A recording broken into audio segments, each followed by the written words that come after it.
How to set up Virgin Media Wi-Fi Pod.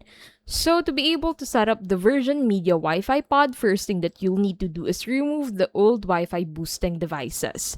If you've been using any other Wi-Fi boosting devices such as Wi-Fi boosters or power line adapters, make sure these are unplugged as they can cause interference.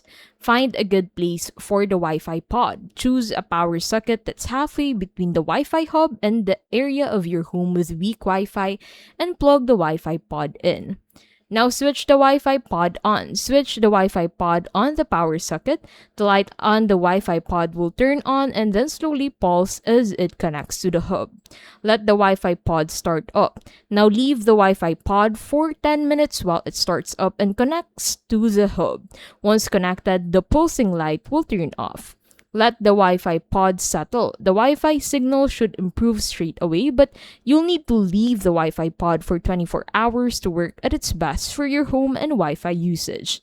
If the signal does not improve after 24 hours, try the Wi-Fi pod in a different place. And that is how to set up Virgin Media Wi-Fi Pod.